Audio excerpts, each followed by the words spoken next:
Halo Sobat IAC, sudah kenal dengan penjurnalan dalam siklus akuntansi? Sudah seberapa paham dan bisa sih Sobat dalam jurnal? Untuk mendalami penjurnalan, yuk simak video ini sampai habis.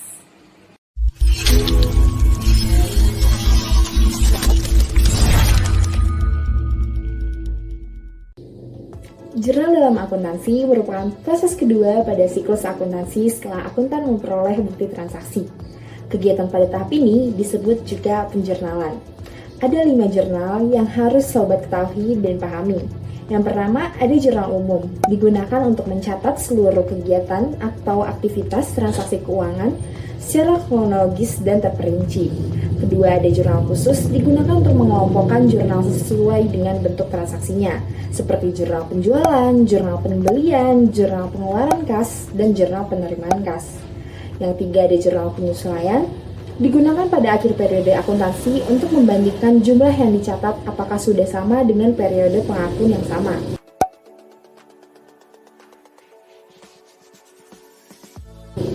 Yang keempat, ada jurnal pembalik, digunakan untuk membalik jurnal penyesuaian sehingga menghasilkan akun neraca. Transaksi yang perlu dibuat jurnal pembalik adalah beban dibayar di muka yang dicatat sebagai beban, pendapatan diterima di muka yang dicatat sebagai pendapatan, beban yang masih harus dibayar, pendapatan yang masih harus diterima. Yang terakhir, ada jurnal penutup, digunakan untuk menormalkan akun atau memindahkan saldo perkiraan sementara sehingga perusahaan dapat mengetahui laba rugi bisnis selama satu periode.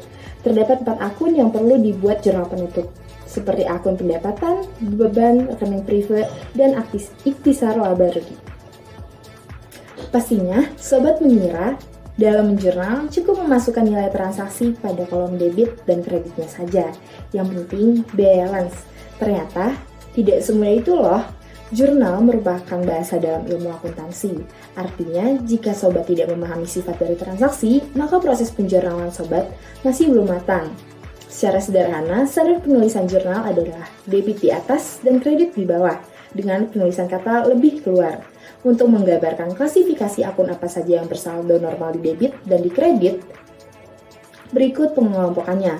Untuk saldo normal aset dan beban akan bertambah di debit dan akan berkurang di kredit. Untuk saldo normal utang, modal, pendapatan akan bertambah di kredit dan berkurang di debit. Ya, kesimpulannya adalah dalam melakukan penjurnalan, Sobat harus memahami terlebih dahulu pengertian dan juga kelima jenis jurnal. Setelah itu, Sobat perlu memahami cara menjurnal, sebab menjurnal merupakan bahasa pada ilmu akuntansi. Jika Sobat dapat menjurnal dengan tepat, maka pembaca informasi keuangan akan dengan mudah memahami maksud dari transaksi yang Sobat jurnal. Demikian penjelasan video ini dengan topik jurnal. Sampai jumpa di video selanjutnya.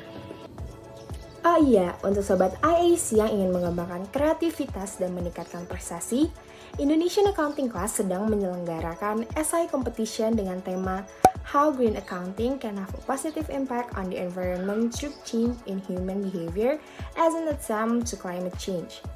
Pendaftaran dibuka untuk gelombang 1 pada 5 Mei hingga 15 Mei dan untuk gelombang 2 pada 21 Mei hingga 31 Mei. Seleksi berkas pada tanggal 1 Juni hingga 3 Juni dan pengumuman pemenang ada tanggal 4 Juni 2023. Untuk informasi lebih lengkap, Sobat bisa follow media sosial Instagram kami di @indonesianaccountingclass dan TikTok kami di @sudiwith.iac.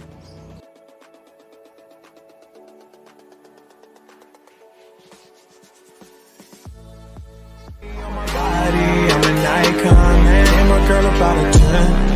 I should fuck her in the Benz.